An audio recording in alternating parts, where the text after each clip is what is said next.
Assalamualaikum warahmatullahi wabarakatuh. Halo semuanya, saya Syafira Aini dari Prodi Manajemen Pendidikan Islam semester 6 Fakultas Tarbiyah dan Keguruan. Video ini merupakan tugas mata kuliah Sistem Penjaminan Mutu Pendidikan untuk memenuhi ujian akhir semester yang diampu oleh Bapak Dr. Jamaluddin MPD.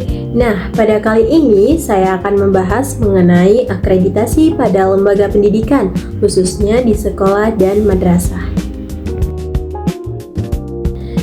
Nah, apa itu akreditasi? Jadi, akreditasi sekolah adalah proses penilaian kelayakan dan penjaminan mutu lembaga pendidikan berdasarkan Standar Nasional Pendidikan atau SNP. Akreditasi merupakan pengakuan resmi yang diberikan kepada sekolah atau madrasah yang telah ditetapkan oleh Badan Akreditasi Nasional Pendidikan, anak usia dini, pendidikan dasar, dan pendidikan menengah (BAN PDM). Nah, adapun konsep akreditasi berfokus pada evaluasi diri sekolah yang dipadukan dengan penilaian eksternal asesor. Melalui proses ini, sekolah dapat mengetahui tingkat pencapaian mutu, mengidentifikasi kekuatan dan kelemahan, serta menyusun strategi perbaikan secara berkelanjutan. Nah, adapun tujuan akreditasi adalah menentukan kelayakan satuan pendidikan, menjamin mutu layanan pendidikan, memberikan informasi kepada masyarakat mengenai kualitas sekolah, serta peningkatan mutu pendidikan secara berkelanjutan. Selanjutnya, di sini saya akan menjelaskan mengenai tahapan pelaksanaan akreditasi. Nah, di sini ada 6 tahapan. Yang pertama yaitu persiapan dan pembentukan tim. Jadi, dimulai dengan pembentukan tim akreditasi oleh kepala sekolah. Nah, jadi tim ini bertugas untuk mengkoordinasikan seluruh kegiatan akreditasi, membagi tugas kepada setiap anggota, serta melakukan sosialisasi mengenai instrumen dan mekanisme pelaksanaan akreditasi agar seluruh warga sekolah memahami perannya. Yang kedua yaitu evaluasi diri sekolah (EDS). Setelah tim terbentuk, sekolah melaksanakan evaluasi diri sekolah. Nah, pada tahap ini, sekolah melakukan penilaian terhadap kondisi dan kinerjanya berdasarkan data yang tersedia. Hasil evaluasi digunakan untuk mengetahui kelebihan serta aspek yang masih perlu ditingkatkan. Nah, yang ketiga, ada pengumpulan dan penyusunan dokumen pendukung. Nah, tahap ini mengumpulkan serta menyusun seluruh dokumen pendukung yang dibutuhkan dalam proses akreditasi. Dokumen tersebut meliputi administrasi pembelajaran, data guru dan tenaga kependidikan, data peserta didik, laporan kegiatan sekolah, serta bukti fisik lainnya yang menjadi pendukung penilaian. Yang keempat yaitu asesmen oleh asesor. Pada tahap ini, asesor dari BAN PDM melakukan visitasi ke sekolah untuk memverifikasi sesuai dengan dokumen dengan kondisi nyata di lapangan.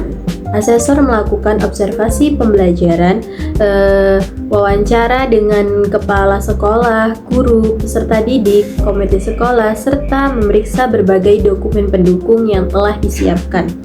Nah, yang kelima yaitu penetapan hasil akreditasi.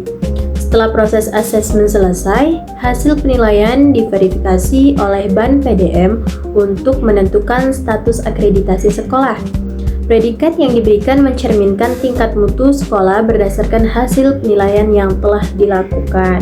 Nah, yang terakhir, yang keenam yaitu tindak lanjut hasil akreditasi.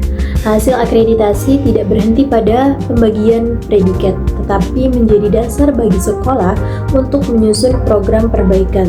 Sekolah melaksanakan rekomendasi yang diberikan asesor sebagai upaya untuk meningkatkan mutu pendidikan secara berkelanjutan. Baik, selanjutnya di sini kita akan membahas mengenai komponen akreditasi menurut BAN PDM. Nah, jadi ada 4 komponen. Yang pertama yaitu kinerja pendidik dalam proses pembelajaran. Komponen ini menilai kemampuan guru dalam menciptakan pembelajaran yang efektif, menyenangkan, dan berpusat pada peserta didik. Guru diharapkan mampu membangun interaksi yang positif, menciptakan suasana belajar yang aman, mengelola mengelola pembelajaran mulai dari perencanaan hingga evaluasi, serta mengembangkan kompetensi dan karakter peserta didik. Nah, yang kedua yaitu kepemimpinan kepala satuan pendidikan dalam pengelolaan. Nah, komponen ini menilai kemampuan kepala sekolah atau madrasah dalam memimpin dan mengelola satuan pendidikan.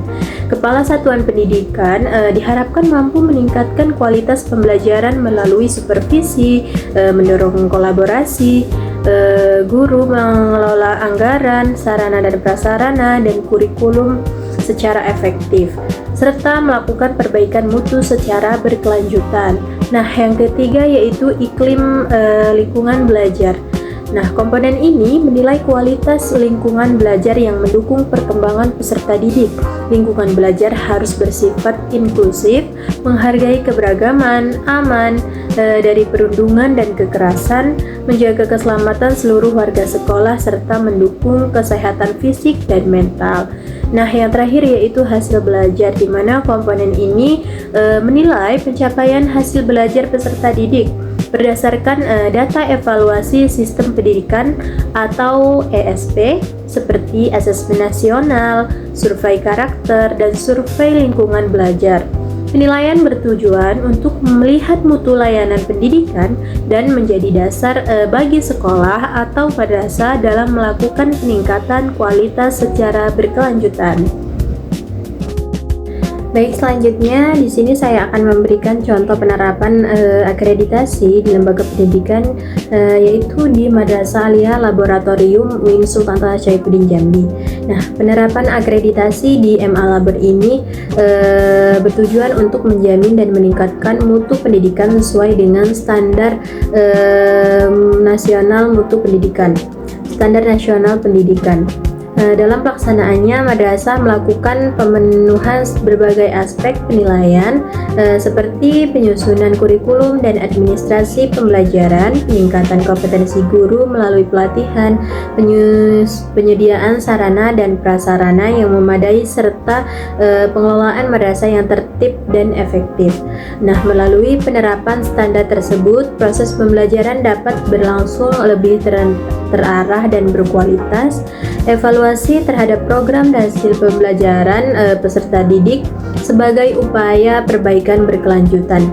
Hasil penerapan akreditasi ini adalah diperolehnya akreditasi A yang menunjukkan bahwa Madrasah Aliyah Laboratorium ini telah memenuhi standar mutu pendidikan dengan sangat baik dan mendapatkan kepercayaan tinggi dari masyarakat.